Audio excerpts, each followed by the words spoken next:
It's power rankings time, and we've got a lot to dive into. The Dodgers are on a losing streak. The owner of the New York Yankees isn't exactly filling the fans with a lot of confidence when it comes to re-signing Juan Soto, and the legend of the game has retired. But everybody seems absolutely buzzing by this. So let's not waste any time, and let's talk baseball.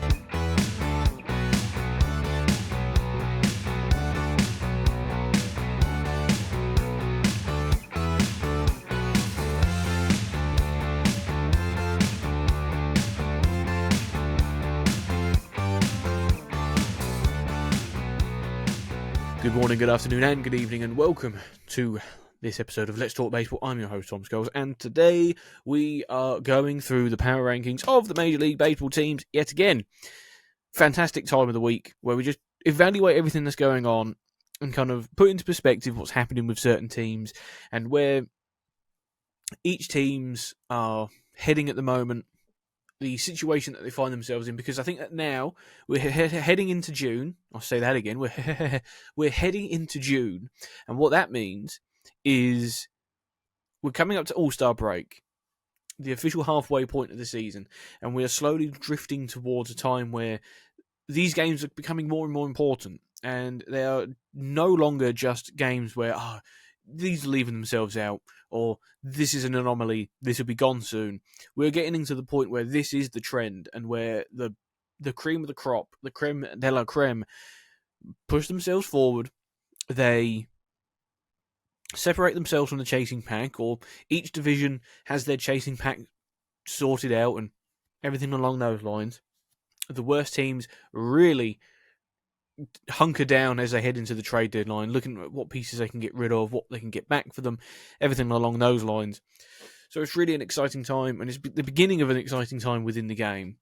And you know, these power rankings that The Athletic and MLB on Fox put out really show precisely where everybody is. And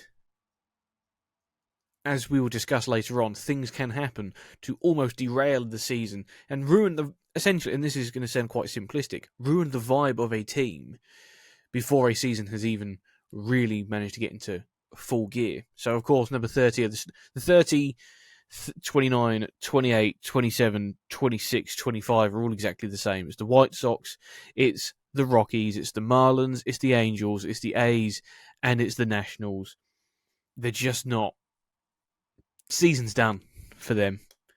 The 2024 Mets sit in 24th place, and goodness gracious me, this team is... You know, the Mets fans, I spoke about in the last episode, Mets fans are probably some of the most tired fans in American sports. It isn't just even baseball. You know, if you're a Mets fan and a Jets fan, I send my love out to you because you need it. It's a horrible, horrible time, but it has been seemingly forever. And whilst everybody knew this year was kind of a write-off year, I think some people probably thought they'd be better than this. I remember listening to WFAN at the time of some of these moves being made, and when Yamamoto was being linked around, and who's he going to go to, and everything like that. Mets fans were in a position where they were like, okay, you know, we've not got this guy, but it is what it is. We go again next summer. We go against next winter, rather, and we do what we can to make it as profitable as possible. Luis Severino comes in. Sean Manaea comes in. It's not worked out the way that people want it to be. And I feel sorry for Mets fans because even in an off year, even in a year that they kind of knew would be a year that you palm off, it's still managed to be really, really bad. The walks that this team have, you know, they've got the worst walk rate in baseball. Some of the numbers from the bullpen are particularly unsightly, quotes the Athletic article. Jake Diekman has 7.7 walks per 9 inning. Sean Reed Foley has 6.8. Drew Smith has 6.3. Adrian Hauser is out of the starting rotation because he was walking nearly 13% of the batters he faced. Severino and Mania, who have actually been, by the standards of the rest of the team, quite good, they have a higher walk ratio than normal. They can't really go long into innings. They can't go deep into innings because of this situation. And, it doesn't help that everyone's seemingly miserable about that place. I swear that if you're a Mets fan, it's probably like being a Tottenham Hotspur fan. Actually, no, it's probably like being an Everton fan. That your rivals, your next door neighbours, are considered one of the best, most historic teams in the sport you play in.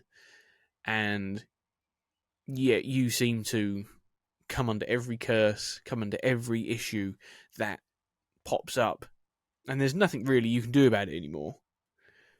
You've just got to hope. And even when you do get a new owner, not everybody is happy by what the new owner is doing. 23 of the Reds, 22 of the Pirates. They've got two great starting pitchers in Paul Skeens, obviously, and Jared Jones. So their rotation looks bright going forward, but the bullpen has been terrible. They've got 12 blown saves this season, which is the most in the league. Closer David Bednar, who is, he's a two-time All-Star and he's usually reliable. Has a ERA of 6.75 in 19 appearances. 3 blown saves matches his total from all of last season when he led the National League with 39. Not good enough, but he'll be fine. He'll be okay.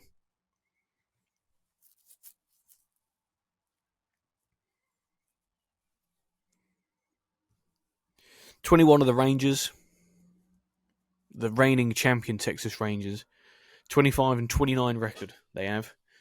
A lot of injuries. They knew they'd be without DeGrom. They knew they'd be out without Scherzer. Tyler Mahle or Marley, I still can't pronounce that name, again, they're going to be second half of the season guys, and they're going to be that old adage of they're just like a new signing. The lineup isn't particularly great at the moment. The pitching situation, Nathan Eovaldi, John Gray have been having nagging injuries as well. So just not ideal in the slightest for this. Excuse me. Not ideal in the slightest for the Texas Rangers. 20 of the Tigers. Again, I spoke about them on another episode. They're an odd team in the sense that they're good, but they're not great. And they're not awful, but they're kind of bad sometimes. It's the inconsistency that's going to ruin this team for most people. 19 of the Blue Jays, who they're not completely out of it, but it's not looking great for them. It's going to take a long way for them to be back in any contention, mainly because the form of 2 other teams in the American League East, who we will get to later on. 18 of the Cardinals, 17 of the World Series runners-up last season, Arizona Diamondbacks, who they're really struggling with Corbin Carroll at the moment. The guy just has not been as good as he was predicted to be, as people want him to be, but also what he was last year. He was outstanding last season, and this season he's, numbers-wise, looking like a candidate that could be, if he wasn't so good, and if people weren't so sure of his talent, he would be sent down. That's how drastic this is. 16th in the Tampa Bay Rays with a 26-28 record. They're a very odd team. Last week, they were 3 games over 500. They lost 5 out of their last 6 games last week, and their closest margin of defeat was of 3 runs. They just can't score runs. 10% of their hits are infield hits. 10%. 10% of their hits are infield hits.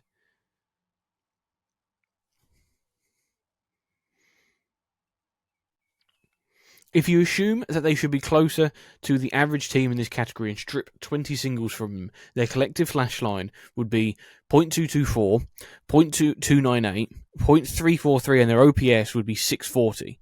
That would be the worst in the American League by a margin if the Chicago White Sox did not exist. They're not great. They are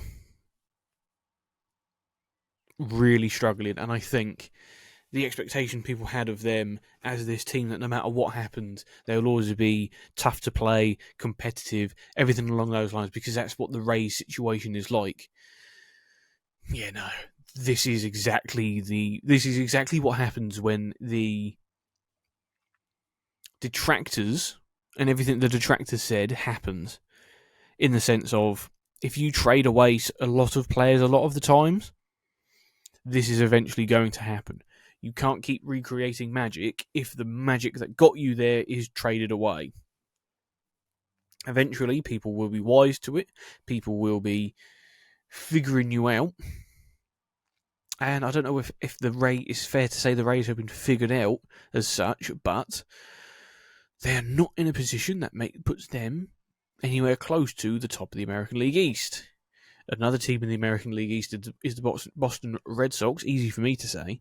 They have a 5.2 wins above average for all pitchers, which we all expected, of course.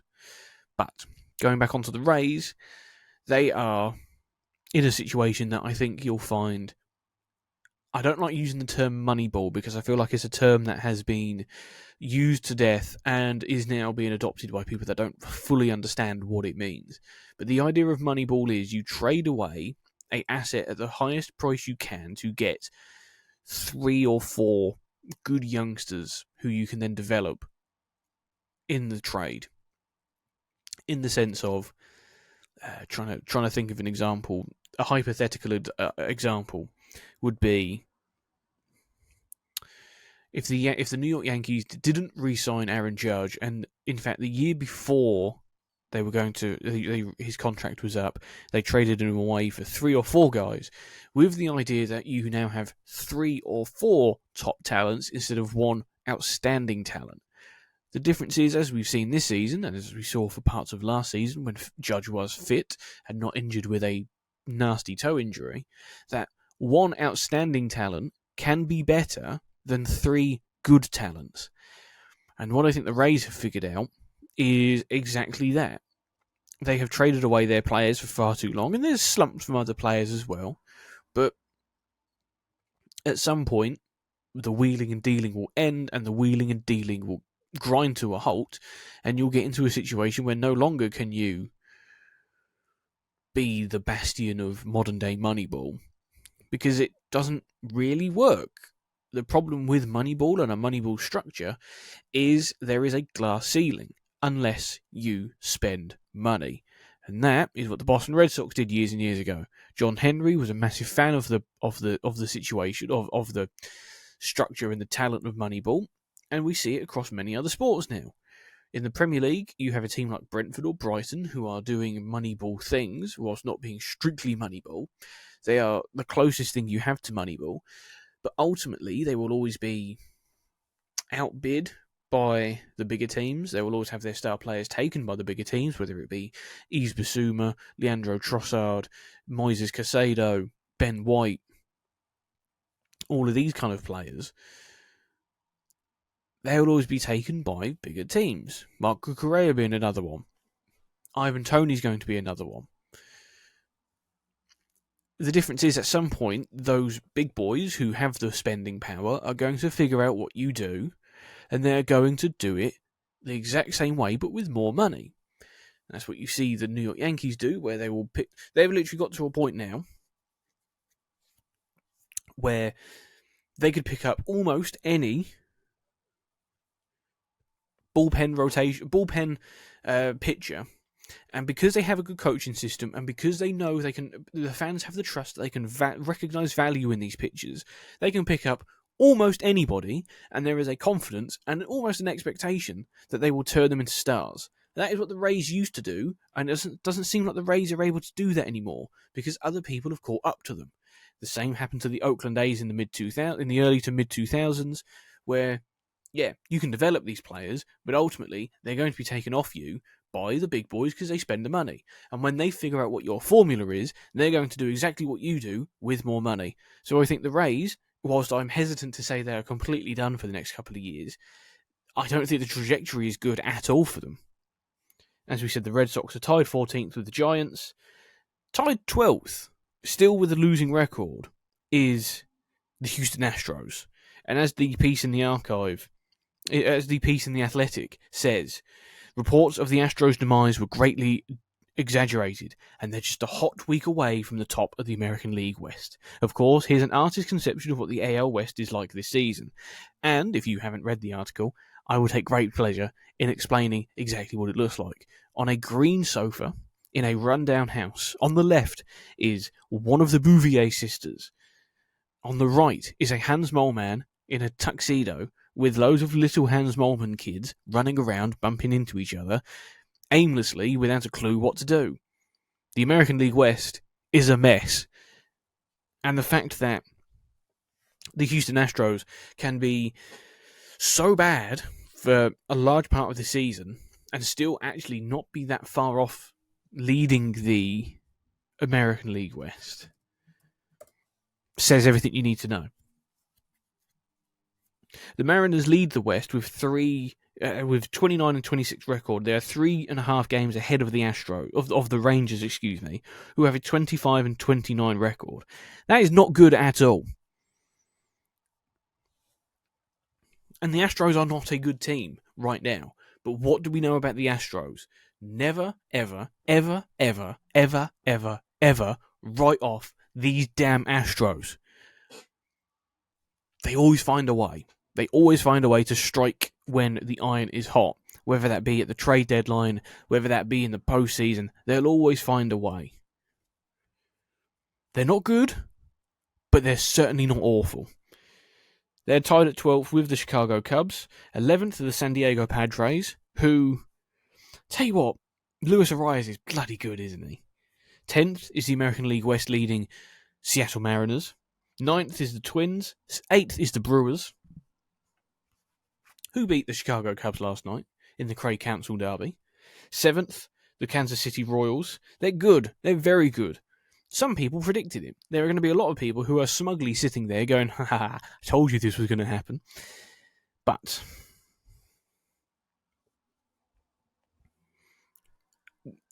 they're very good and they've got some good players. What do you expect? They're a good young team. I enjoy watching them. What can you say? Tied 5th.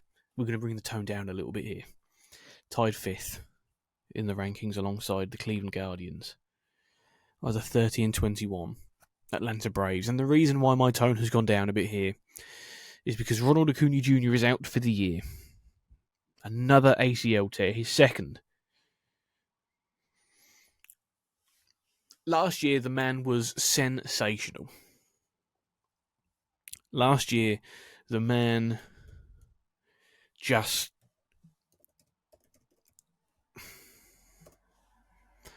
He was historically good to watch last year. Historically good. In the 2023 season, he had 217 hits, 106 RBIs, 80 walks, 84 strikeouts.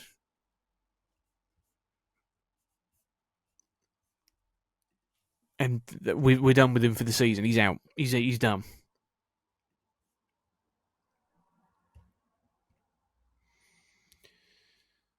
It's sad because... Oh, and he was MVP. It's sad because... Speaking purely from a neutral point of view, you want to see the best players go up against the best players. And right now, the Atlanta Braves are missing their best offensive player, and they're missing their best pitcher in Spencer Strider, who is out with an elbow injury.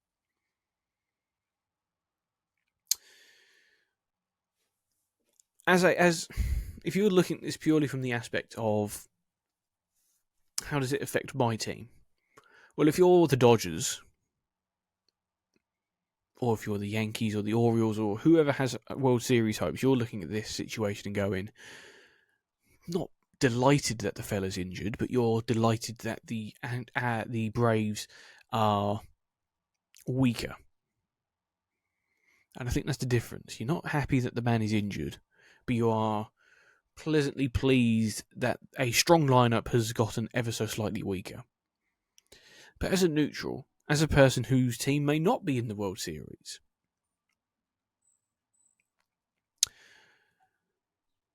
it is sad because you want to see the best up against the best. And when it comes to, for example, a Braves-Dodgers NLCS, if that was to be it, hypothetically, you'd want to see Acuna against the big boys. The same way you want to see Matt Olson against the big boys, Mookie Betts against the big boys, Freddie Freeman up against his old team. If you were to take Freeman out of that series or Betts out of that series as instead of Acuna Jr., you'd be like, oh, really looking forward to that. And that's what this is. Yeah, he wasn't off to a great start for the season. 4 home runs, 15 RBIs compared to 41 RBIs last season. His on-base percentage was .351. OPS 716. Not electric, but we know what this guy can do. And that's what makes it worse. When you know what this guy can do,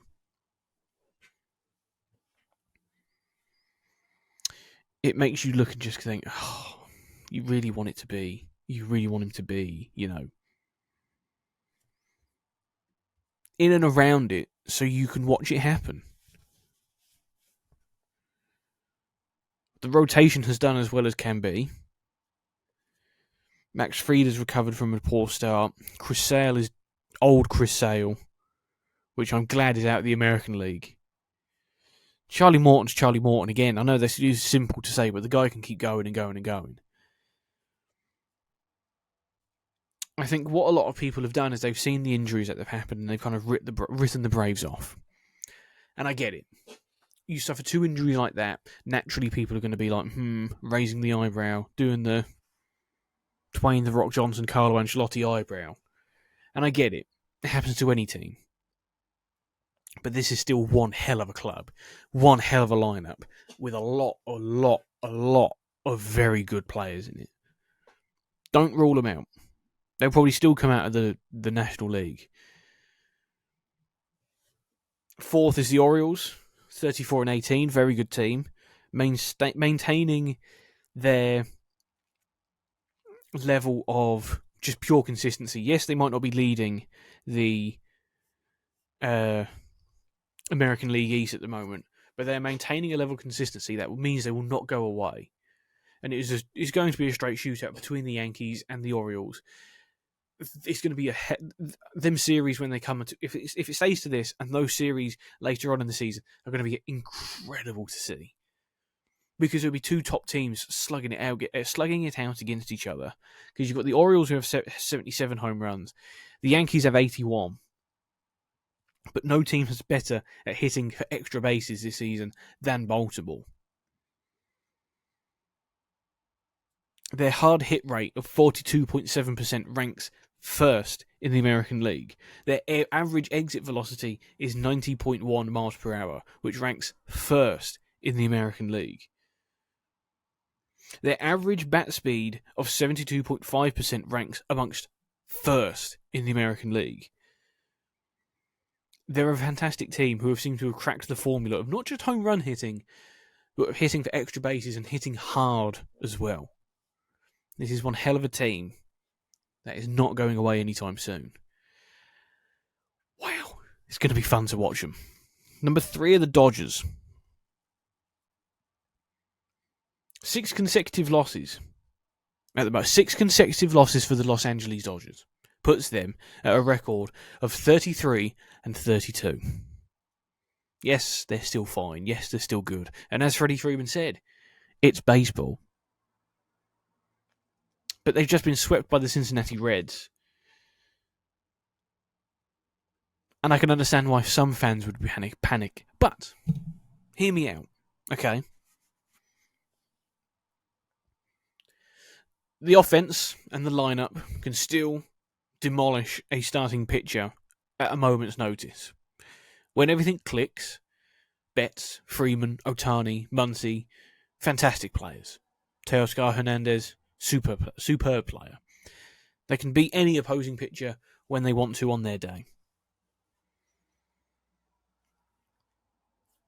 That is a quality that will not go anywhere. That is a quality that will stay in this lineup because these players have done this time and time and time and time and time again. And they will continue to do this because they are all very talented players. They have the best offensive walk rate in baseball. They're a very patient lineup, but they're a very smart lineup.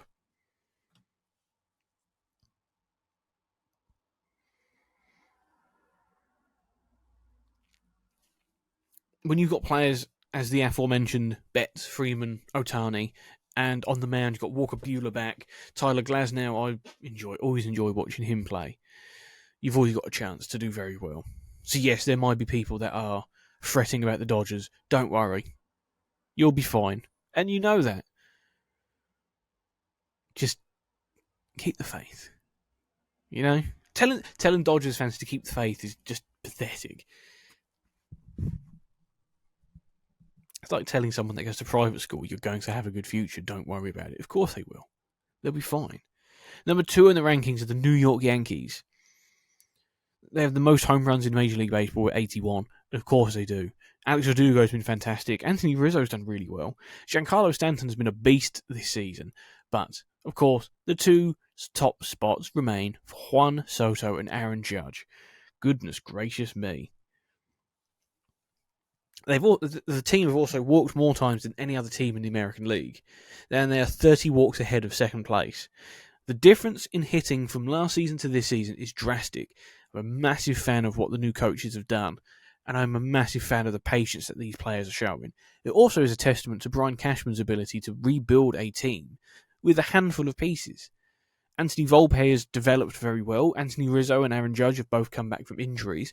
It seems like Giancarlo Stanton is a completely different player this season. Juan Soto and Alex Verdugo have not only added major differences at the plate and in the outfield, but also in the clubhouse. And I think that's the underlying factor about this. A happy clubhouse is a good clubhouse. And that's exactly what this is. This is a happy team that clearly gets on with one another, who are very talented at what they do, and it is showing. You even see with the rotation, Stroman, Hill, Cortez, Schmidt, and Rodon have performed very well. And Garrett Cole is still coming back.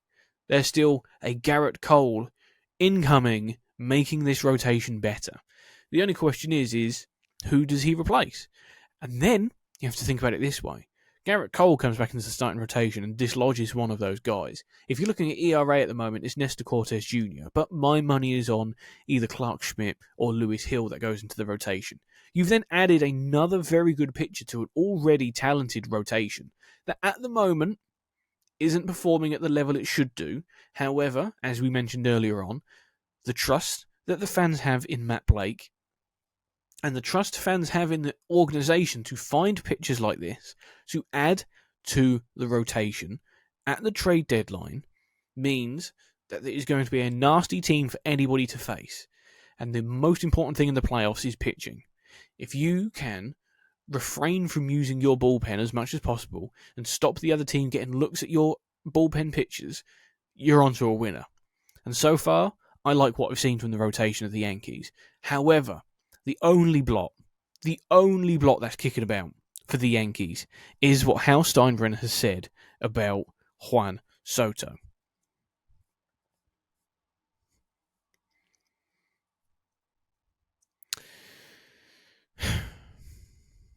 As a fan, it's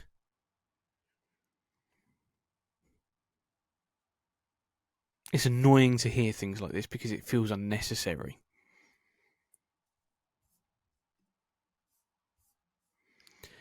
Speaking about the potential of signing Juan Soto in the off-season, Hal Steinbrenner said, what I always say to you guys like a broken record, I don't believe I should have to spend $300 million to win a championship.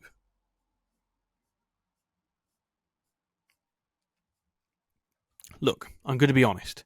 Payrolls at levels we're at right now are simply not sustainable for us financially. They wouldn't be sustainable for the vast majority of owners, given the luxury tax we have to pay. We have a considerable amount of money coming off. We didn't have a whole lot of money coming off last season, which is why we're at where we're at.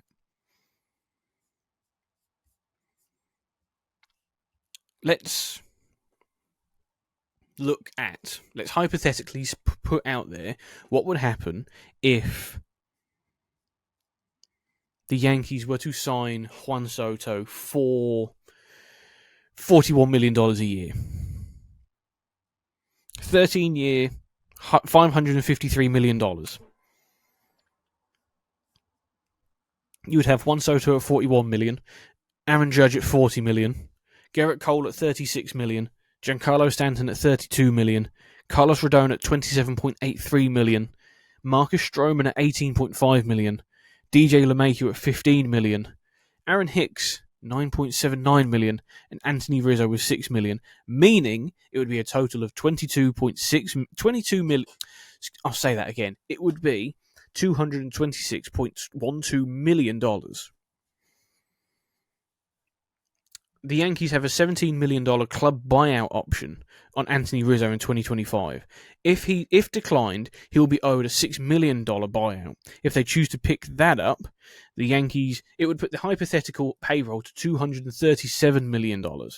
Because the Yankees seem committed to saving money in spots they can, Rizzo may become a casualty to the team's Soto pursuit. You have players like Gleyber Torres is a free agent. Alex Verdugo is a free agent. Clay Holmes is a free agent. Tommy Kahnle, Jonathan Loizaga, Caleb Ferguson, all free agents at the end of this season. That would free up $39.55 million. Of those guys, the only one I think is a must keep is Clay Holmes. Simply because he's one of the best closers in the league.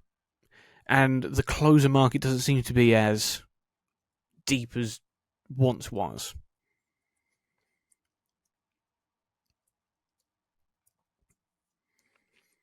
If they were to give, and this is based off of, Edwin Diaz is the highest paid closer in the sport at $19.4 million. So let's hypothetically say they give Holmes $15 million.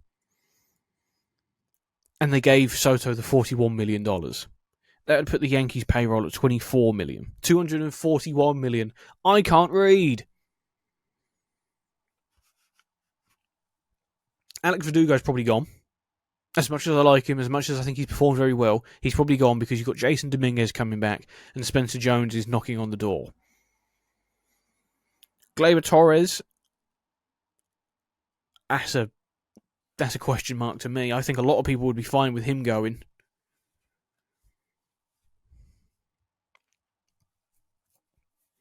I believe I need a good mix of veterans who are going to have a lot more money, but we also put a lot of money into our player development system in the last 5 to 10 years, Steinbrenner said. In my opinion, we have one of the better ones in baseball now. You can see the young players we're producing. As they're ready, they're going to get their chances, just like Anthony Volpe did, Austin Wells and Lewis Hill and others. I do believe that being younger makes you faster. I also believe, whether I'm right or not, it makes you less injury prone. There's going to be a lot of conversations about this until the end of the season. It's very possible to do it. And it's also a case of Juan Soto is probably the best player in the American League, probably the second best player in the entire sport. If it means you have to go over 300 million, you go over 300 million, Hal. It's not rocket science, mate. The bloke is loved. He is at home at this team. He is born to be a Yankee. Do not let that man go anywhere else. Anyway, number one on the power rankings, the Philadelphia Phillies. Best record in baseball. Best winning percentage. They're the best.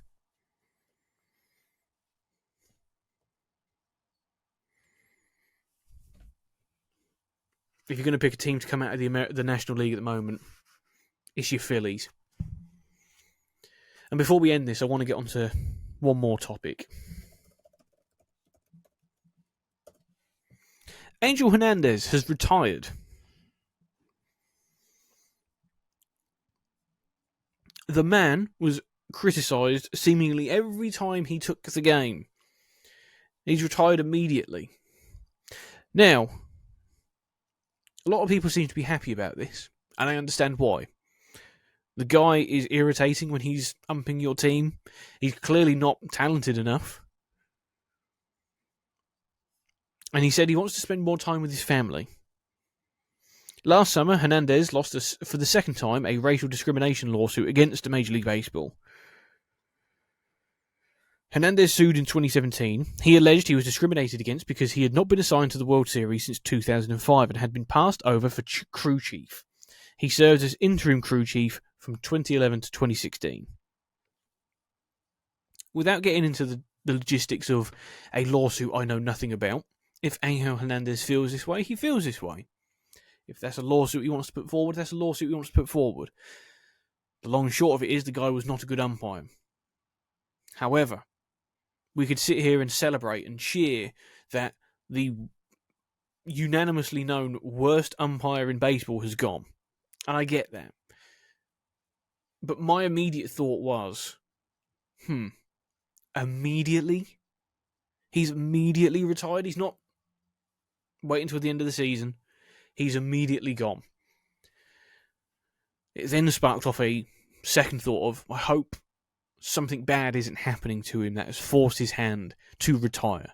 I hope he has taken this decision on his own. I hope he has not been forced into this. I hope he has taken the time and he has decided himself he wants to go out this way. So yes, he wasn't very good. However, he was a human being. So at the end of the day, yes, am I glad as a fan that he is no longer umpiring in these games? You bet. However, as a person, am I hoping everything is okay with him and he isn't ill or anything? 100%. So thank you for the memories, Angel Hernandez. Don't let the door hit you on the way out. This has been Let's Talk Baseball, a slightly extended version. Thank you for listening. Thank you for watching. Remember to like the video, subscribe to the channel, and comment below. Thank you for watching. Have a good day.